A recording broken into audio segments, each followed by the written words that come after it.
Hello, everyone. It's Wednesday, March the 15th. Joining me today is our Director of the Department of Natural Resources, and that's Brett McMillian, and our State Health Officer, Dr. Matt Christensen, is also with us and everything.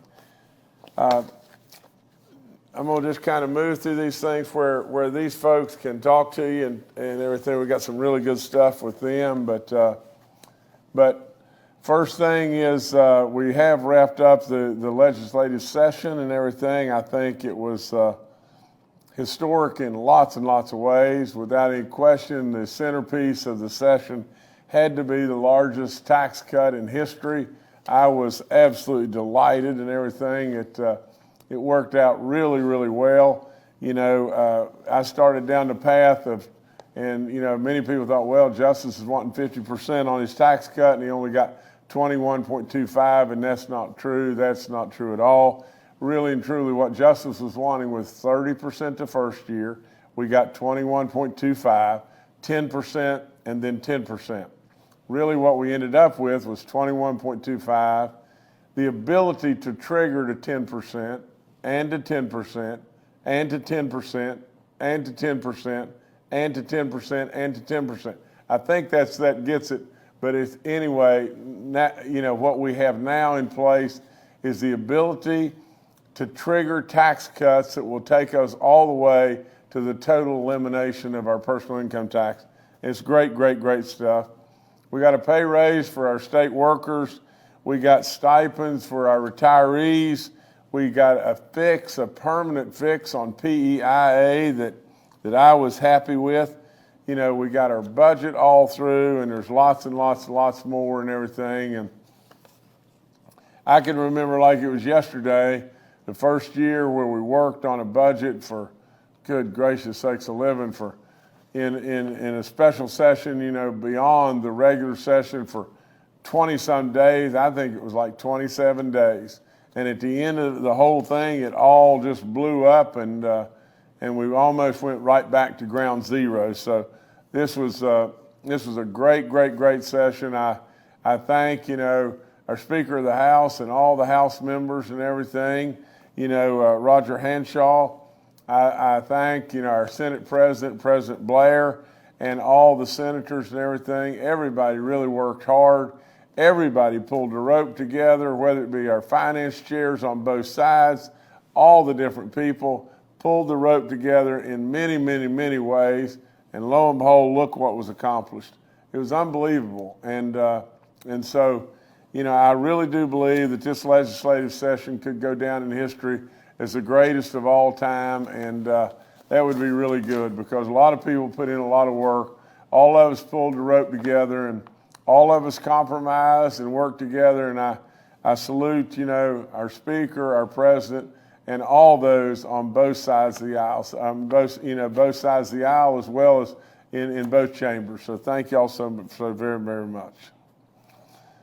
We did some bill signings already this week. I'll read through them real quick, but Senate Bill 490, that was a bill that was the Patrol Officer Cassie Johnson, the Memorial Act. Senate Bill 294 was clarifying the amount of the deputy sheriff annual salary increase. Senate Bill 237 was relating to the public employees retirement system and state teachers retirement system as well. Basically, it was the stipend to our retirees and be able to put some real live money back in their pockets. It was also a guarantee that nobody in the state retiree system, you know, that from the teacher standpoint, that is going to be paid less than $1,000 a month. You know, House Bill 3302 was to recognize the unborn child as a distinct victim in a DUI that has caused death. And I met a beautiful, beautiful couple just a little while ago, and everything that this tragic act basically happened to. And so, you know, our prayers are with them. the child that they lost, a beautiful, beautiful young boy, and just as a baby, and it's just, you know, words can never, never, never say enough. I mean, that's all there is to it. Just please, please, please keep all those in your prayers. You know, House Bill 3218 relating to requiring suicide prevention resources to be printed on student identification cards and everything. We also signed that just a second ago, and that was really, really, really nice stuff. You know, the greatest thing about for the most part all these bills, and I don't know if it's every last one, but most of them are coming to me that we're signing right now that are passed by both chambers and done so unanimously. So that's really, really good stuff. The DHHR Water Board, at my direction, the DHHR and the DEP have formed a new working group to collaborate with public water systems to develop plans to treat drinking water for, and this is PFSA, and this week the U.S. EPA proposed to regulate PAS at 4 parts per trillion, which is lower than it was before. We got the word that this was coming from EPA. I directed the DHHR to get ahead of it, and they have, to proactively reach out to water systems in West Virginia in preparation of these revised EPA guidelines and form a work group to address any concerns. And Dr. Christensen is with us and everything. We'll let him talk a little more on that. Justice for the opportunity to speak on this really important issue. The Bureau for Public Health is committed to ensuring safe water for the citizens of West Virginia, and as the health impacts of these chemicals, PFAS, have become more apparent, we've worked closely with our state and federal partners to monitor this issue very closely. As you had mentioned, yesterday the Environmental Protection Agency announced a proposal to regulate drinking water for PFOA, perfluorooctanoic acid, and PFOS, perfluorooctane sulfonate, which are part of a larger group of lab-made compounds called PFAS. And PFAS are chemicals that are present throughout our society in thousands of products from the industrial, food, and textile industries. And they're an ingredient in many different things like firefighting foams, food packaging, cleaning products, and other household items. Now, as we're learning more about these and the science is becoming more clear, we're learning that they are possible carcinogens and can create other adverse health impacts with exposure over a long period of time.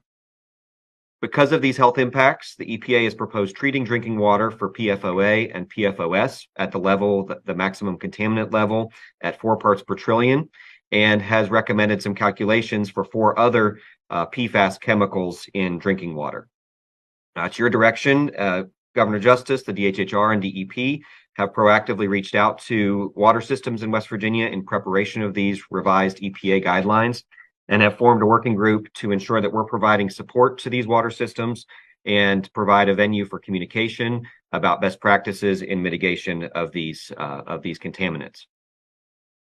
Additionally, at the direction of DHHR, the USGS has surveyed the raw water for over 279 water systems throughout West Virginia.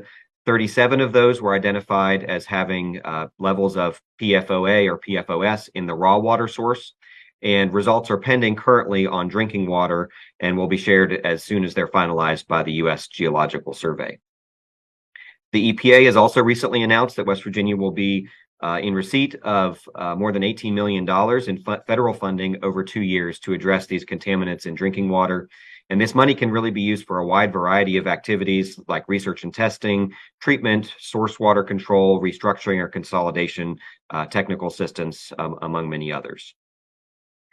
We believe that these proposed maximum contaminant levels for PFAS are achievable for the majority of our water systems here in West Virginia, and some public water systems will need to install some level of additional treatment or mitigation for these chemicals, but we will continue to reach out to them, be in communication with those systems, and support them in their efforts to protect public health in West Virginia and ensure healthy water supply throughout the state.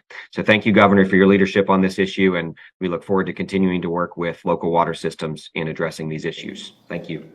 No, Doc, thank you so much. You know, it's just testimony again to good work. I mean, good people doing good work. So thank you again. You know, hub zones that were approved, the U.S., and we sent these up and we got them all. But the U.S.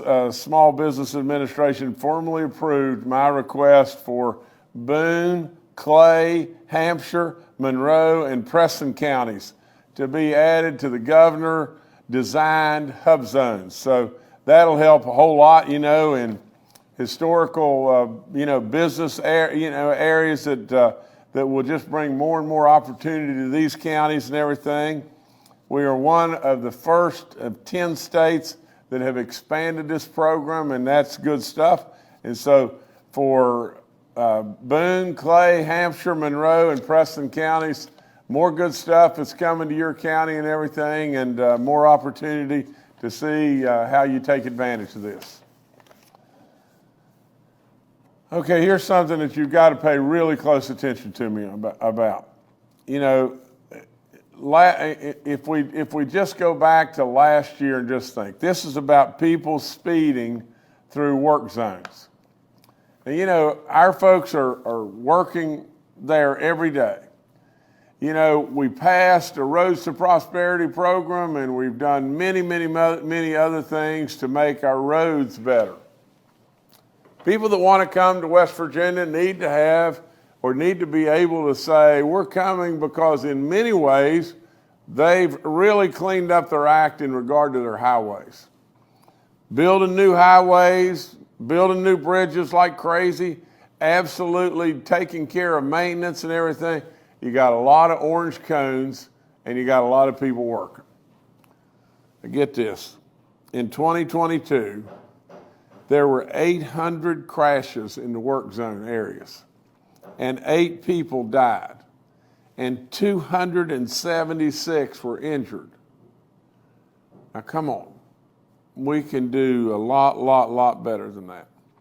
You know, so right now, especially on the I-64 area where the work zones are this morning, we are adding extra police patrols, and we're going to target speeders, and we're going to write a lot of speeding tickets, and we're going to stop this as best we possibly can. The speed limit in that work zone, those work zone areas, in that work zone is 55 miles an hour. And those that are speeding in that area, we're going to write the tickets, and it's probably going to be a bad day for a lot of people and everything, but we've got to slow down going through the work zone. So please take heed. We need your consideration there. We got these people, these good people coming to work every day, and they deserve absolutely the right to be going home every day too. You know, they've got families, they've got people to depend on them and everything. They're out there doing the good work for us. Let's look out after them, please. Okay, this is jumping around, but we told you that we have our big buck photo contest winners and everything. You know, Director Brett McMillian is going to be with us, and he's going to talk to you in just a second. And you know, I've hunted and fished all my life and everything. I love West Virginia in every way. I can't wait to see these winners and see their great pictures and everything. And they've purposefully teased me about it and everything, to where they're going to show it. They're going to show you right now. So Brad, if you'll lead us on this, it'd be really good. Well, thank you, Governor, and it is a great day. I'd like to start by thanking you again for your support of this program. I tell you, I hope that I can convey the friendship and the advocacy that you give the DNR and the sportsmen and women of West Virginia. You know, West Virginia, we're all about hunting and fishing from generation to generation. It is the oldest activity in the sport, and I'm just proud to be a small part of it. So this photo contest, you know, we've had a lot of fun with it. The contest itself was sponsored by the Department of Tourism, our Commerce Communications section, and of course the governor's office. We allowed entries from the last hunting season, from all of the hunting seasons, whether it be crossbow, bow, rifle, etc. And all they had to do was submit their photo, a short essay, and then their ID number where they checked the animal in, and we would go through then and select the finalists out. And that committee, the selection committee, was made up of representatives from the Department of Tourism, DNR, and of course the governor's office. And Governor, I tell you, we had a heck of a time with the youth section. The plan was only to have 5 finalists and of course 5 winners to the program. That was the prize. And there were so many of them. I've got 10 I really want to show the audience, because I tell you, just seeing these kids, I don't know if it's the grandpa in me now, and you certainly know and appreciate that. I know how you appreciate your grandkids, just seeing these smiles and from generation to generation. So I'd like to go through and show you these 10, and then at the end we'll go over the actual winner list. So if we could advance this to the first one. Okay, Hadley Allen. My gosh, look at that buck, Governor, and the smile on her face. That has to be, if that's her first buck, that's amazing. What Sure a is. dandy. To say the least. I mean, that's a giant buck. Hadley, way to go. Awesome. Olivia Barker out of Thornton. Governor, look at the smile on her face. Yeah, I can actually feel the energy from that picture. Isn't that amazing? It's really good, really good. Next up, we have Kyla Bibby from Denison, Ohio. And that's a dandy buck. Yeah, it really is. That's I great. love seeing these kids. I think that's the future of our sport. We've got to continue to focus hard on these kids. They're our future. Next. Courtney Burgess out of Walton, West Virginia. And that's a great buck. Absolutely. Way to go, Courtney. Good stuff. Blake Burner. I can see the smile on his face, and what a beautiful day. Look at that background. Mineral Wells. Look out at him, how he's sticking his chest out. Blake, way to go, buddy. Awesome, that's right. Next up, we have Eli Currents out of Elkins. That's a big smile, but he looks a little cool. Maybe that hood up. It might be a cold morning there. I'll tell you, I've experienced a lot of cold mornings in Elkins grouse hunting, so Eli, way to go. Great. Donovan Cameron out of Cyclone, West Virginia. Look at the mass on that thing. That guy has to be proud. That I would call that a buck of a lifetime for me. Yeah, me and you both. But Donovan, you know, my mom grew up right up on top of Huff Mountain from Cyclone and everything. I've spent an awful lot of time there. Way to go, buddy. Next up, we have Landon Hartshorn out of Shock, West Virginia. And boy, that smile is amazing. What a beautiful buck. Really good, really good. Way to go, Landon. Dylan Jones out of Charleston. Oh, he's got a grin on his face and that toboggan on his head too. Good job, Dylan. Dylan, where'd you get that hat, buddy? I mean, I'm telling you, you look good. You look really good. Bella Kesterson out of Franklin, West Virginia. Great job, Bella. Yeah. Bella, I spent a lot of time up there on the South Branch of the Potomac and everything. God's country in many ways up there. Oh, you are right. Yes, sir. Paige King out of Lancaster, Maryland. Awesome. Big smile. Hope you continue this sport. No, that's really great. Way to go, Paige. Way to go. Jonah Markham out of Chapmanville. There's a great smile and a dandy first buck. Unbelievable. Unbelievable. Way to go, John. Riley Martin out of Sutton, West Virginia. Oh, look at that smile and those glasses popping out. How cute. My gosh, look at that buck. Riley. Yeah. Unbelievable. That's a dandy. Wow. Carter McLeod out of Ravenswood, West Virginia. Yeah, God, boy. Ned. I'm jealous of all these things, Governor. These kids have awesome. Carter, that buck looks like baby dog and I mean, that is a one big, heavy deer. Oh, that's awesome. Cole Owens out of Waverly, West Virginia. And look at the tine length on those things. Good job, Cole. Yeah, way to go, Cole. Good job. Good job. Braden Reese out of Scott Depot, West Virginia. Look at that spread on that thing. Good job, Braden. Yeah, way to go, Braden. Good job. Braden Sego out of Sisterville, West Virginia. There you go, Braden. Way to go. That's a good job. Way to go, son. Good job. Samuel Shomo, Junior, West Virginia. Oh, there's a great smile. Yeah, Samuel, that's great, buddy. Keep it up. Keep up the good work. Carter Stover out of Summersville. Carter, I like you guys all wearing your blaze orange. You look good. That's great. They do, and check out those antlers, how they almost came back around. Slade Terrell out of Bob White, West Virginia. Wow. Slade, now give me a break. I mean, I have absolutely bow hunted forever and a day. That is unbelievable, what a deer. Way to go, Slade. Way to go. Yeah, so that's great, Governor. You can see now why we had such a hard time narrowing this down to 5, but we'll go ahead and proceed with those. We're not going to narrow it down to 5. Let's do this, Brett. You know, I know I'm putting a little pressure on you here and everything, but let's forget the 5. Let's absolutely just give the lifetime hunting and fishing license to all of them and let them all be the winners, because how do you narrow it down to 5? I mean, those are all great. Great beyond belief. Let's just do it. Great. Thank you, Governor. That is absolutely awesome, and that will create more generations to come. These kids are going to enjoy it for years and years to come, and hopefully they can teach their kids and bring them into the sport that you and I love so much. That's awesome. Everybody should win. That's great. Way to go, everybody. I mean, these selections were unbelievable, and I'm sure they're hard to make, but I don't want to distinguish between any of them. They're really good. Really, really good. They're all superstars, and those that participated and just won the license, my office will reach out and contact you soon. So now the governor's giving us some more work to do. That's awesome. Thank you again.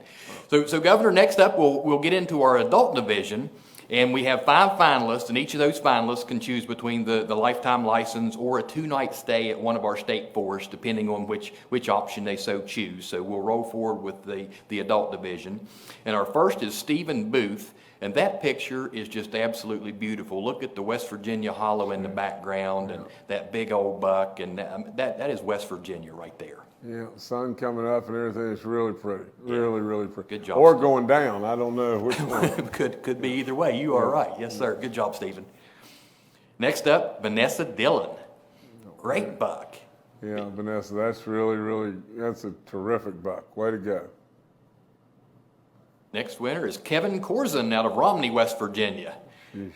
Gosh, and look at the big mountains. I'm telling you, that's beautiful country, as you referenced earlier. Yeah, y'all are big time in my crew. Way to go, Kevin.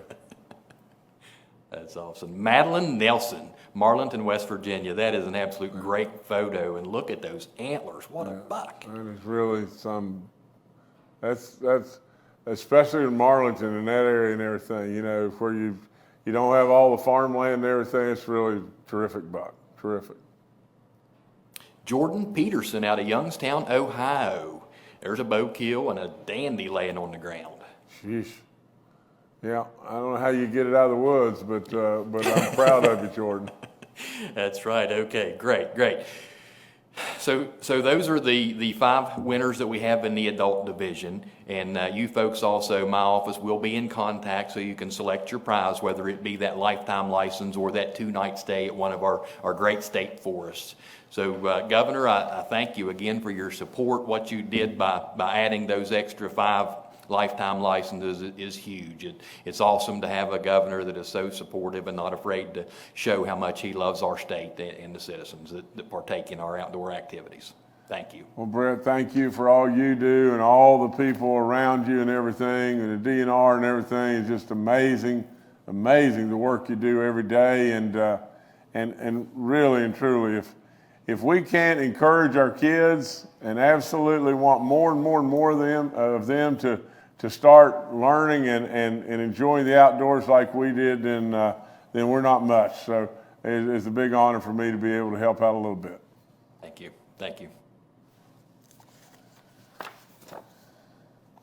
That's good stuff right there, everybody. I hope everybody enjoyed that as much as I did, because if they did, everybody's got to have a big smile on their face. Now we've got a COVID update, as I promised and everything. I want to tell, in this update, we pre-taped this and everything. We didn't really have this, in the update, but I'll tell you, I've said this 10,000 times, but we've got Dr. Clay Marsh and General Hoyer with us. And you'll never know the thousands of conversations that we've had together and how much and what a contribution that both of these individuals made and everything. Another point is today, and maybe I'm sure they're getting updates right now or have already gotten them this morning and everything, but today we crossed 8,000 people in West Virginia that have lost their life from COVID. It's been something that none of us had a playbook, and with an older state, the third oldest in the country, and a state with the most chronic illnesses and everything, it could have been a disaster like none of us could have ever imagined. But thank you so much, General and Doc, for all that you've done and all those that helped us pull the rope together. And please come on and talk to us at this time. Hello, everyone. Governor Justice, thank you for giving Dr. Marsh and I the opportunity to speak today to mark the third anniversary of the COVID worldwide pandemic. I want to personally thank you for your leadership during this time of crisis. Your administration will be known for many firsts in our state, for many great activities and opportunities that have been brought to West Virginia. But I believe, most importantly, you will be known for your leadership in time of crisis. And Clay and I both thank you for that leadership and the opportunity to be a part of your leadership team. As we had mentioned, 3 years have gone by since the start, when we didn't know exactly what would happen, but we knew that we had one of the most vulnerable populations in the United States, and we needed to do everything possible to make sure we protected our most vulnerable citizens, particularly our children and our elderly. A lot of people have put a tremendous amount of time and effort, blood, sweat, and tears into making sure that West Virginians were safe during COVID. A lot of firsts occurred, with West Virginia being the first state in the nation to vaccinate all of its residents in its nursing homes, its most vulnerable population. On behalf of Clay and I want to thank all of you who have worked at our Joint Interagency Task Force under the Governor's guidance and direction to make sure that we did the best we could to protect the citizens of West Virginia. From those in the health community to the business community to our education community, all those who have been a part of our interagency task force, all the volunteer groups, the faith-based groups that have been a part of this response, we thank you for your outstanding work and effort, the things that you have done personally, particularly those frontline healthcare workers and those frontline workers that kept our state open during this time of crisis and challenge. We greatly appreciate the work that you have done to take care of the citizens of West Virginia and allow us to continue to move forward as the great state that we are. Again, to all those, we appreciate your work and effort. We thank you. But let us also remember that coming up this week, we will have lost almost 8,000 West Virginians. That's 8,000 families that have been impacted by this terrible pandemic. Let us, as the governor does on a regular basis, keep all those people and all those families in our thoughts and prayers. While that number is a significant number, it's the equivalent of the size of 8 of our counties in the state of West Virginia. The challenge to our state, the loss of life, could have been much, much worse had we not come together under the governor's leadership and brought together all these people, all these great people, to work to protect our most vulnerable population. Again, I thank you, and Clay, I'll turn it over to you. Well, thank you, Jim, and Governor, thank you for your leadership, and I also want to join General Hoyer in his thanks for all of the amazing work that's been done here in the state of West Virginia. We have both, and I know our whole leadership team has been inspired by the actions of so many people, from our frontline healthcare workers to our first responders, to our service personnel, to business leaders, to many leaders that have sat at the Joint Interagency Task Force. And it's really allowed us as a state to not be so programmed and blueprinted in how we've responded to COVID, but to be flexible, to find out data, to be able to utilize information really from all over the world, to continuously update and define our strategies. And with the governor's commitment to triple the triple and to pull the rope in the same direction, we've been able to act faster and more effectively than almost any other state has, at least in my opinion, given the vulnerability of our population for the results that we have gotten. But we have to be careful not to get too satisfied with where we've been, because COVID is still a significant infectious disease, and despite turning a bit more endemic as opposed to the pandemic that we had called by the World Health Organization 3 years ago, we know we're still losing 400 to 500 people a day from COVID-19. We've passed over 1 million deaths in the United States, and as Jim said, we'll approach 8,000 deaths in West Virginia. And we know that a single death is one too many deaths. But as we go forward, we don't want to become complacent, and we still want our vulnerable population. And remember today that about 90% of people who die of COVID-19 are over 65 years old, and over 70% of people that die of COVID-19 are over 75 years old, that we still want our most vulnerable population and our immunocompromised population to pay particular attention and care to make sure that you stay up to date with your vaccination, that if you develop symptoms, you're around somebody who is infected, that you get tested so that you can call your care provider if you're positive and get Paxlovid, which reduces your risk further of being hospitalized or getting really ill, or consider metformin, which is a new drug that reduces the risk of long COVID symptoms by up to 46%. So we know that West Virginia has really functioned tremendously well as a team, and there's many people responsible for that. But we also know that this same spirit that has helped lift us during COVID is really an important opportunity for us to then focus on other healthcare needs of our state, including the general health of our population and including the reduction in deaths from preventable illnesses and preventable causes, which we are also very excited to work hand in glove with the governor and with the legislature and with our friends and partners at the Department of Health and Human Resources to try to help West Virginia become the healthiest state.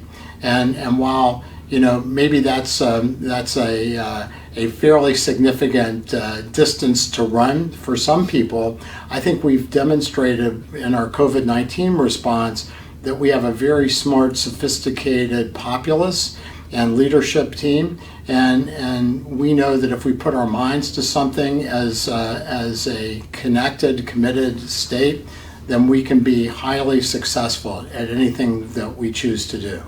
And through COVID, we've also learned a lot. We've been able to identify new vaccines, the messenger RNA vaccines, that can be very quickly adapted to the changing face of COVID-19, as we saw many variants pop up during the last 3 years, but can also be personalized to cancers, to autoimmune diseases, and to other approaches that may well turn out to change the trajectory of illness for many citizens, not just of West Virginia, but beyond. And we've also learned how we can work together, how we can work flexibly, and how we can work as an expert team to take really vexing, daunting problems that don't have a blueprinted answer and come up with strategies that really work and strategies that can really help the state, not just today, but into the future. So I also am so proud of the work that's been done, but I think that Jim and I both agree, and I would guess the governor agrees too, that there is still much work to be done, much opportunity in front of us. But with the team that we have and with the spirit that is the state of West Virginia, and with the commitment of Mountaineers to go first and to go in areas that other people perhaps can't go because they aren't as flexible, they aren't as capable of adapting to changing landscapes, that I think we have an opportunity to really help West Virginia sustainably for not just today, but for the future. So thank you so much for allowing me and us to be part of this great leadership team. And Governor, I'll turn it back to you. No, Doc, and in general, thank you all so much. Thank you for your kind words and everything. And I want everyone to know that we've been really, really blessed. There's two true West Virginia heroes, and I'll never be able to thank them enough. You know, we've spent a lot of time together, a lot of hours and everything, and you know, they've just been terrific, as has been many people. And you know, like I said, if we just crossed 8,000, then that's 8,000 too many. Nobody wanted it to be one. That's all there is to it. And but with all that being said, it's been an all hands on deck battle, and really and truly, I'm proud to have been with them. You know, because it's been a lot of dark nights and everything, but at the same time, you know, I think we've done really, really well in the state to be where we are. I wish it could have been zero, but I think it could have been much worse. And so thank you guys, and so many. You know, you know, whether it be Dr. Amjad or Secretary Kraus, there were so many people, you know, in the health community and everything that stepped up. Gosh, it could go on and on and on, but you know, lots of good folks, Well, let me switch channels again, you know, to a lot lighter note, but it's still a serious note and everything. We got 4 teams in West Virginia that are now moving on to national competition and everything. We've got our men's basketball team at WVU, our women's basketball team at WVU.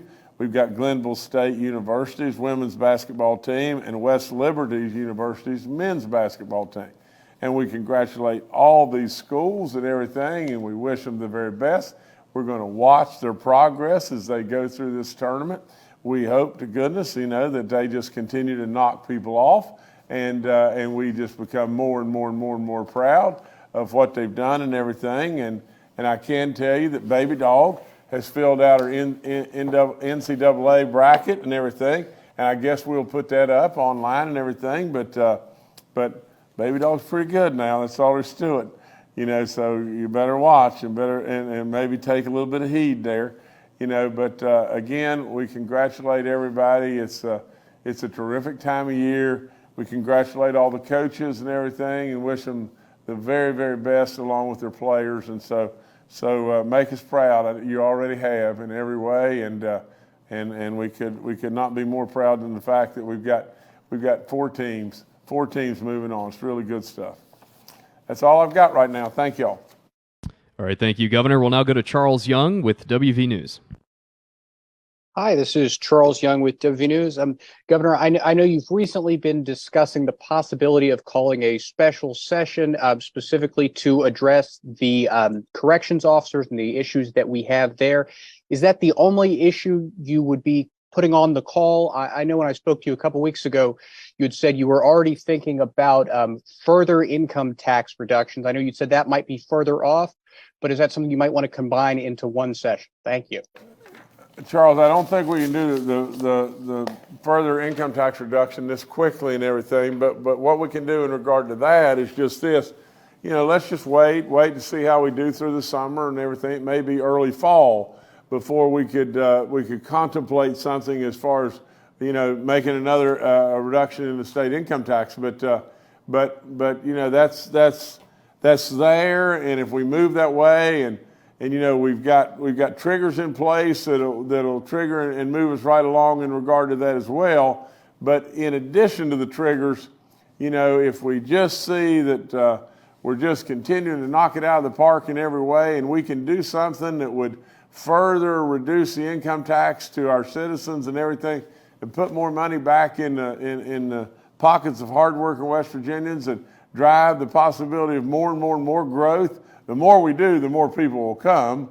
That's for sure. But we want to be prudent in what we do and everything. But I think from the standpoint, of Senator President Blair and Speaker Hanshaw, I think they're all in. We're all watching, and we'll try to move that along and move it along in a smart way, when the opportunity presents itself. But, in regard to corrections, Charles, that's a different animal completely. I've sent this thing up 2 times now. I sent it up as an agency bill. I sent it up as my bill. We all know that there's areas of this state where the cost of living is through the roof and everything, and we're struggling like crazy being able to hire correctional officers and fill those vacancies, and we have to figure this out. That's all there is to it, because I know that if you're a correctional officer and you're working in Boone County or wherever it may be, the cost of living may be significantly less, but you feel like, well, maybe if we're going to pay a correctional officer in a different place a higher pay than if I'm in Boone County, I deserve a higher pay. And and there's all kinds of posturing and volleying back and forth in regard to that, but we got to figure this out. I mean, for crying out loud, we've got to staff our jails, and if we can't hire the people, you're not going to staff the jails. I've tried 2 times. We've got to figure it out, and so I'll be doing some more work with the leadership and everything. We need to get the budget officially signed. We need, all this stuff needs to be cleaned up and done, and that work behind us. But Charles, as soon as I can get some level of green light that there'll be a level of success and everything, I'll call us back in, and I'm not going to quit trying, but because it's too serious an issue to just keep just thinking that we can kick the can down the road and it'll be okay. It won't be okay, So we need to get this through the legislature. I understand the pitfalls and all that, but we got to get it through. That's all there is to it. All right, thanks, Charles. Next to Chase Campbell with WTAP. Yeah, hi. I have a question both for the governor and for the DNR director. So early in the legislative session, there were 2 bills signed that expanded the discretion of DNR to lease and sell state lands. One of those, Senate Bill 162, is related to selling or leasing pore spaces for carbon sequestration. I was wondering if at this stage you guys would be able to comment on any particular lands that are currently being considered or discussed for lease for carbon sequestration. Thank you. I'm sorry. And was this? It wasn't Curtis. Who? I'm sorry. It was Chase. I'm sorry, Chase. I don't dodge any question, but really and truly, Brett McMillian had to leave, and he's got to be the guy to answer this and everything. I can get you an answer, and I'll get back to you and everything, but I'm not the guy to answer that and everything. I'm sorry. I just don't have the information to be able to adequately answer it. All right, thanks, Chase. Next is Stephen Adams with Ogden Newspapers. Yeah, Steve Adams of Ogden Newspapers here. The Wall Street Journal reported yesterday that Bluestone, your family's coal businesses, are retaining a company to look at strategic options for Bluestone, including the possibility selling off Bluestone's assets. I didn't know if you had anything further to say about that, and whether you're trying to clear the deck perhaps for a possible Senate run. I just wanted to see if you wanted to comment on that. Thanks. Well, Stephen, the thing that blows me away about stuff like that is they tie it to a Senate run. It's like the passage of the tax bill, to tie it to a Senate run. I mean, give me a blooming break. I mean, really and truly, at the end of the day, we've accomplished and we've done lots and lots and lots of stuff. The tax bill had nothing to do with the Senate run. It had everything to do with putting money right back in the pockets of our people. And in regard to the possibilities of selling Bluestone or assets of Bluestone, here's what we've done, and we've done this as a company forever. And that company, by we, I mean my children, and what they're doing. And what they've done is really and truly, they're just taking a play out of my playbook. But absolutely, Bluestone is a great big footprint. And it goes I think into Kentucky and Virginia and maybe even Tennessee, and it's a big footprint. What I think that they're doing is they're carving out some specific assets and everything, and trying to get those specific assets running in a real prudent way to be able to market those at a time when the market is really good.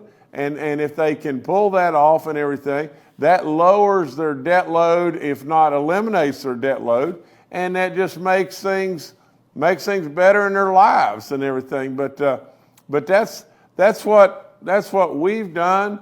My dad did in his generation and everything. I've done, and now Jay and Jill are doing. I mean, that's just what business people do. Has nothing, my God, living. How in the world we could come up to tie that to a Senate run is ridiculous. That's all there is to it. All right, thanks, Stephen. Next to Brad McElhenney with West Virginia Metro News. Hi, Governor. Following up on that, my understanding is that the exploration of the sale of the company has actually been in the works for a couple of years, following the talks between your family's company, Bluestone, and Credit Suisse after the Greensill problems. Is this just the latest action, reaching out to a company to explore the sale, part of a long-term view of Bluestone and your family's ownership of it, or was there more of a recent decision to take this step? Thanks. No, this has been a long-term deal. I think there was an agreement that was put in place. I don't know exactly. It could have been, 6 to 9 months ago, to where it was put in place that what Bluestone was going to do, and like I said, Jay runs this every single day, and what was going to be done at that point in time was, and I've never seen the agreement. But what was going to be done, was as things progress forward and everything, that they were going to contact, a marketing agent and everything, and I think they've done that, and that agent was going to try to put together specific assets of Bluestone, not the entire company, just specific assets of Bluestone. And offer them up for sale, but it's still in its infancy stages and everything.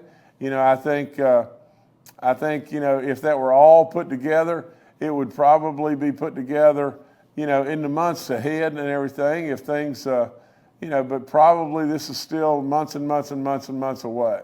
So it's not any more than. Here you have this gigantic footprint, and over on one side of the footprint, you're operating and running on one side of the footprint, and you put that asset, that part of the asset, together and offer it for sale at a time when the marketing of the asset should be at a good time because of where metallurgical coal prices are today. So that's basically it. All right, thanks, Brad. Next to Curtis Johnson with WSAZ. Hey, Governor, thank you so much for having us. Just wanted to ask you a few questions about the ongoing state police investigation. As you know, on February 22nd, we here at WSAZ received a letter claiming that a state trooper was caught on camera stealing money from a casino. And instead of being fired, that person was allowed to retire. That same day, we reached out to your office for a statement. We were told the letter was sent to Homeland Security for further review. We have now learned from a statement released from your office to another media outlet that your staff actually met with Colonel Cahill a week before we asked about it. Did your staff meet with Cahill on February 16th and recommend that he terminate the trooper who allegedly was caught on camera stealing money? And if so, why would action not have been taken against Cahill for allowing someone to retire that's under investigation? Your statement released to another media outlet also claimed that a second trooper was involved in the incident and was allowed to be transferred to the turnpike. Is that true? And again, why would that be allowed to happen? And why wouldn't your office tell us about that meeting with Cahill when we asked about it on February 22nd, and you later released information to another media outlet? And then just in the last little bit while we've been on this call, we heard from Cahill, who says no one was allowed to transfer and he was not told to terminate any trooper who retired. How would you respond to the latest comments from Cahill? And don't you think taxpayers deserve to know this information and get one clear message about the investigation rather than receiving it in bits and pieces selectively? And lastly, of course, I'd love to sit down and talk to you about this in a one-on-one interview when you're able to. Well, Curtis, lots of questions. Let me try as best I possibly can to answer.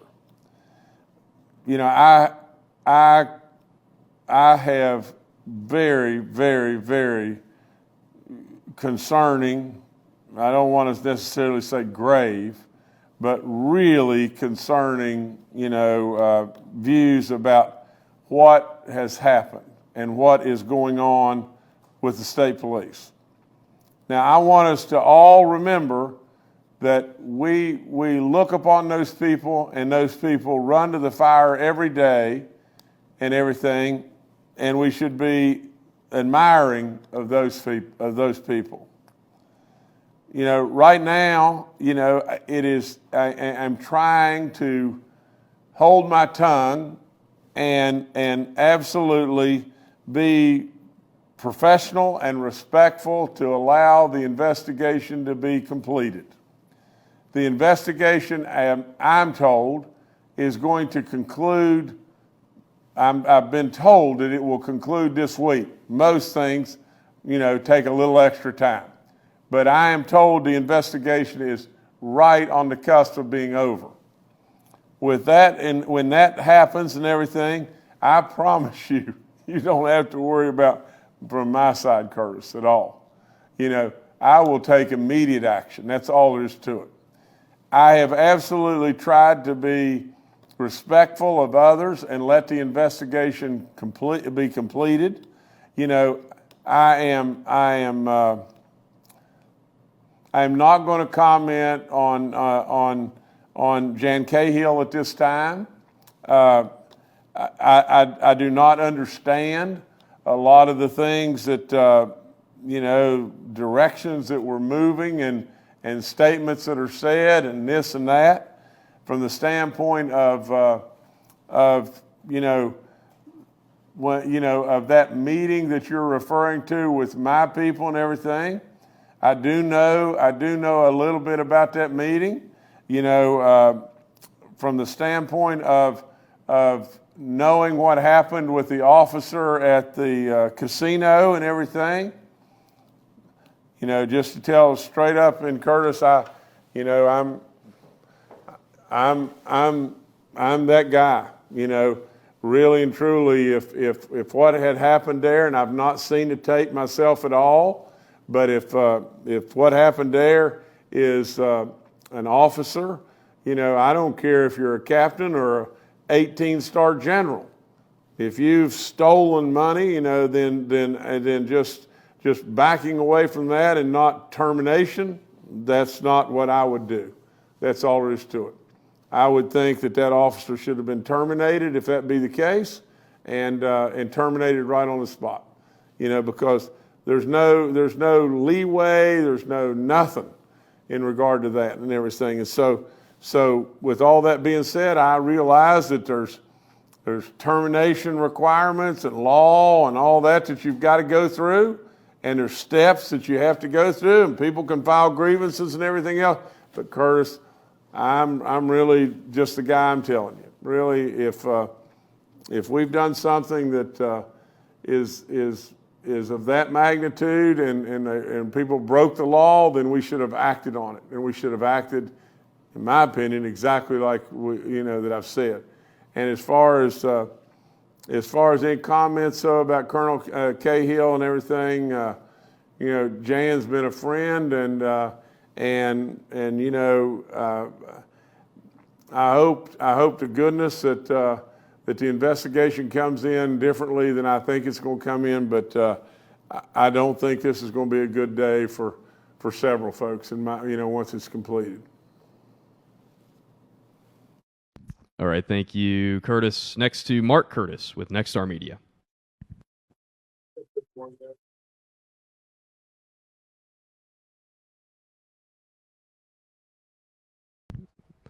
That guys, I'm all thumbs today.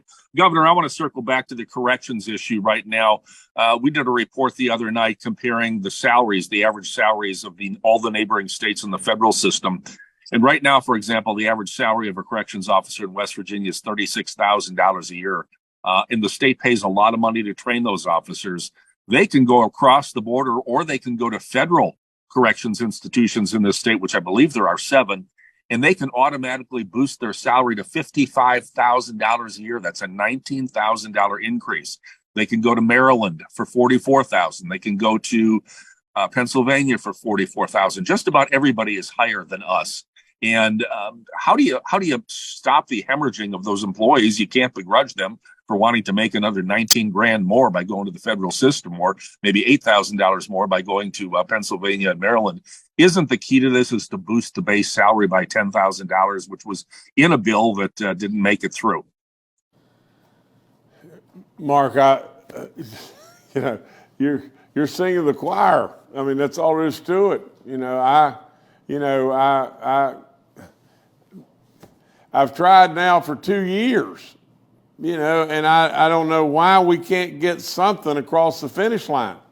Whether we do it across the board, whether we do it as locality pay, I mean, for crying out loud, you're singing to the choir with me, and I'm not one to cast stones back at the legislature, but we got to get off the bubble here. I mean, what is it? I mean, is the next alternative just say, I'll tell you what let's do. Let's just don't arrest anybody, and let's just open the jails up and let everybody go. I mean, because you can't blame people that can go right across the border or whatever it may be. You can't blame people for taking a job that's going to make $44,000 to $55,000 when you're making $36,000.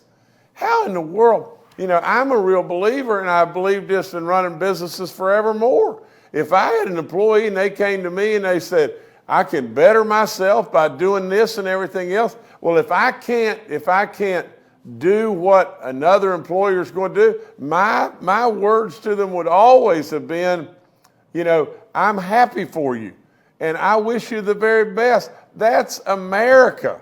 That's capitalism. That's absolutely what we stand for in every way. Mark, you're singing the choir with me, but we got to get this solved. I mean, that's all there is to it. I don't know why in the world we think it's just going to go away. It's not going to go away, and this is a problem, and I have tried for 2 years and sent up 2 different bills and everything. We got to get it solved. That's all there is to it. All right, thanks, Mark. Governor, back to you. I really don't have anything else. I do want to say just this. I really appreciate the questions. I really do. You may think, it was a tough question about Bluestone. No way, because it gives me the opportunity to clarify what goes on with the family business and everything. What went on with my dad, what went on with me, what goes on with my son. It's what people do. You know, it doesn't have anything whatsoever to do with running for Senate or whatever it may be. I appreciate the questions in regard to the state police. You know, absolutely. We have got to put this issue to rest and to bed. And as soon as the investigation is completed, I promise you, to God above, I promise you, we will act, and we will act immediately. That's just all there is to it. But it is only right to give absolute time for an investigation to be completed. I really, really appreciate Curtis's questions in regard to that, because, you know, we want to abide by their right, but absolutely at the same time, we will act, and we will act immediately. Because, you know, a person that's on my detail told me just this, and it is ever so true. You know, tonight, there's going to be somebody in the state police that's going to a domestic violence, domestic violence issue or a robbery or whatever it may be. They deserve the confidence of all of us, their supervisors and all of us. They absolutely right now are puzzled as to what's going on. This has got to be addressed and put to bed. You know, it may not be perfect, but I promise you I will address it and put it to bed immediately after we receive the investigation. And from the standpoint of, you know, all the rest of the questions, I just believe that, you know, if it's corrections, for crying out loud, to me, this is so easy, it's unbelievable. We got to fix it. So I really appreciate the questions, and I thank y'all, and thank you for your patience and everything, and thank you for the good work all of you do all the time. Thank y'all.